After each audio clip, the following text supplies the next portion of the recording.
上一集我们讲到了，在基辅罗斯瓦解的尘埃落定之后，历史的光束投向了北方，一座不起眼的小城，在蒙古的阴影下生根发芽。它不是在风暴中崛起，而是在秩序的缝隙中悄悄壮大。它的名字叫莫斯科。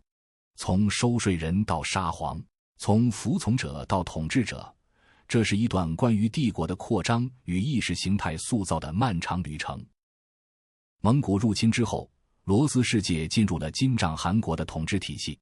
莫斯科的崛起正是在这个体系之中完成的。它不是一开始就拥有力量，而是靠着一份特殊的使命为蒙古人收税。这是一种权力的变相代理，谁掌握了收税权，谁就能向周边公国施压，以奉命行事的姿态吞并四方。在这一逻辑下，收集罗斯土地成了莫斯科对内扩张的正当话语。最具象征性的一役发生在1478年，诺夫哥罗德的沦陷。这座北方的共和国靠汉萨商路繁荣，实行市民议会制度，以大钟为自由的象征。它曾是罗斯传统中自由与多元的代表，却也是莫斯科中央集权的最大障碍。因此伊凡三世选择步步参事，他先用外交离间其内部派系，再用经济封锁削弱其根基，最后以清除诺夫哥罗德的敌对势力为由，发动了特别军事行动，在舍龙河战役中击败诺夫哥罗德武装。来，跟我学一下俄语单词。Специальная военная операция。多读几下就顺溜了。当然，之后的莫斯科公国、沙俄帝国的子孙们也都是发动了一场场的特别军事行动到今天。1478年，莫斯科正式吞并诺夫哥罗德，中议会被废除，大钟被拆，商人被流放，土地被没收，自治共和国的最后火焰被掐灭于北风之中。莫斯科得到了资源，也得到了信号，中央集权是胜者的路径。这之后的特别军事行动也越来越欢快。1552年，伊凡四世攻陷喀山汗国。1556年，阿斯特拉罕归附，毛皮商人、哥萨克与远征者接连穿越乌拉尔、西伯利亚的征服就此展开。东正教成了征服的合法性旗帜，毛皮税成了远征的动因。帝国的边界随资源而扩张，信仰与利益如影随形。彼得大帝之后，沙俄征服波罗的海沿岸，叶卡捷琳娜女皇时代3次瓜分波兰，又吞并黑海北岸、克里米亚和今天乌克兰西部大片土地。这一切不只是疆域的扩张，更是世界观的伸展。1654年，哥萨克领袖博格丹·赫梅利尼茨基在佩列亚斯拉夫投奔莫斯科，寻求庇护以对抗波兰。对乌克兰人而言，那是一种危机下的结盟，但对莫斯科而言却是一场收编的机会。条约赋予酋长国名义上的自治，可仅仅几十年后，自主权便被蚕食殆尽。1667年，安德鲁索沃条约将第聂伯河左岸乌克兰交由俄国控制。沙皇政府逐步干预酋长国的内政、外交、军事权力。1764年，盖特曼制度被废除。1781年，哥萨克领地被纳入帝国省份体制。哥萨克制度曾代表草原自由、武力自治与混合文化，如今却沦为帝国的地理编号。曾经的哥萨克们最终成为沙皇对外扩张的重要兵源，他们的身影逐渐出现在了西伯利亚荒原、狂野的堪察加半岛以及中国的黑龙江流域。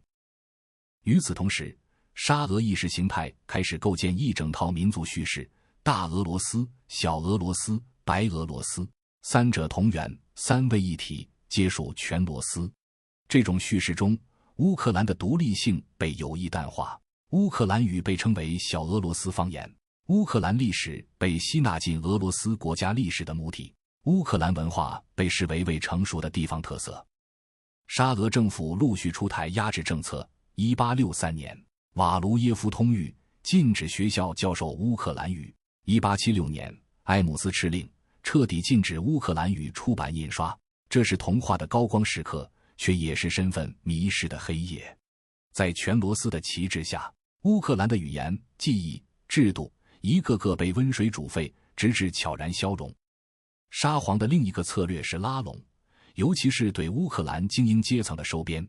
哥萨克长老 Starshina 被纳入贵族体系，获得土地、农奴、爵位与帝国教育资源。他们的子嗣改讲俄语，进宫、参军、任官，逐渐在文化上自我俄化。这不是暴力，而是一种体制诱导下的阶级迁移。在此过程中，乌克兰逐渐失去了领导力量，但并非所有人都沉默。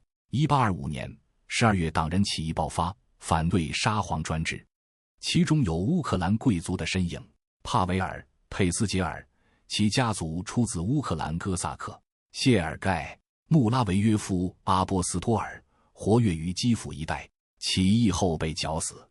他们的妻子，如谢尔盖的妻子叶卡捷琳娜，跟随丈夫被流放西伯利亚。他们的牺牲构成了帝国悲剧中最温柔的光，但这场起义失败了。乌克兰精英阶层彻底成为帝国的一部分。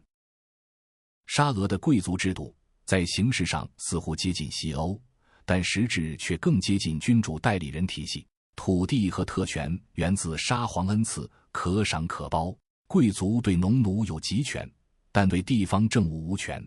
地方行政由沙皇直接派任的文官负责。沙俄贵族要维持身份，必须经营庄园、征税、供军役，是一种自负盈亏的精英机制。这种结构造就了一群既依赖帝国，又具一定独立思考能力的贵族阶层。在历史上，不是所有贵族都活得一样风光。今天，我们来快速比较沙俄、西欧和中国明清三种贵族制度，看看谁是真权贵，谁只是皇帝的附庸。首先，谁的权力最大？西欧贵族权力爆棚，自己当小国王，司法、行政一把抓。沙俄贵族虽然掌握土地和农奴，但得听皇帝的，分分钟被收回。中国贵族更多是身份象征，实权在官僚体系手里。地方控制力呢？西欧封建领主，说白了就是半独立国家。沙俄和中国贵族都没啥实权，地方由官员管理，皇帝说了算。再看对皇帝的义务，西欧贵族签合同，你封我地，我效你忠，义务还可谈判。沙俄贵族必须当兵做官，服务国家是本分。中国贵族呢？忠诚口号喊得响，具体干啥却没说清。经济上谁最有钱？西欧贵族靠收税养家，沙俄靠自营庄园自己赚，中国靠皇帝赏，想发家难。最后能不能往上爬？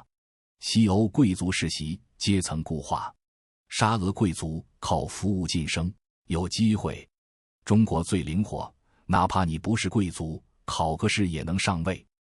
话说回来，那么乌克兰精英在进入沙俄这一制度后，就逐渐放弃了地方性认同，变成了沙皇的庄园主、帝国的官员、宫廷的一部分。尽管如此，在帝国巨兽的缝隙中，乌克兰仍孕育出璀璨星辰。尼古拉·果戈里·波尔塔瓦出生，作品游走于乌克兰童话与俄国现实之间。